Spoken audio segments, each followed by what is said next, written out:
China has warned Canada there would be severe consequences if it did not immediately release Huawei's chief financial officer, calling the case extremely nasty.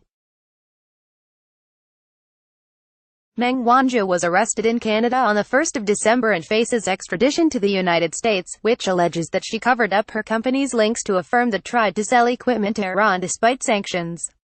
The executive is the daughter of Huawei's founder. If extradited to the U.S., Meng would face charges of conspiracy to defraud multiple financial institutions, a Canadian court heard on Friday, with a maximum sentence of 30 years for each charge. No decision was reached at the extradition hearing after nearly 6 hours of arguments and counter-arguments, and the hearing was adjourned until Monday.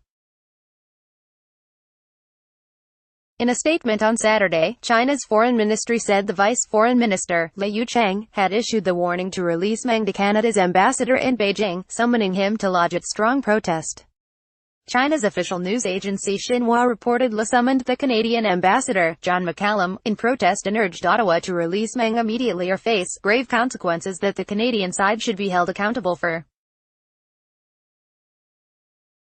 Adam Austin, a spokesman for the Canadian Foreign Minister, Chrystia Freeland, said on Saturday there was nothing to add beyond what the minister said yesterday.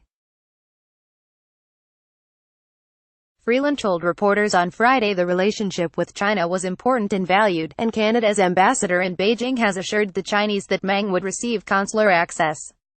When asked about the possible Chinese backlash, the Prime Minister, Justin Trudeau, told reporters on Friday Canada had a very good relationship with Beijing. Canada's arrest of Meng at the request of the United States while she was changing plane in Vancouver was a serious breach of her lawful rights, Liu said.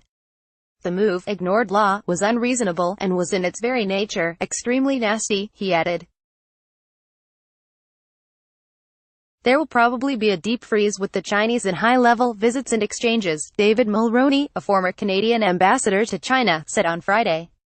The ability to talk about free trade will be put in the icebox for a while. But we're going to have to live with that.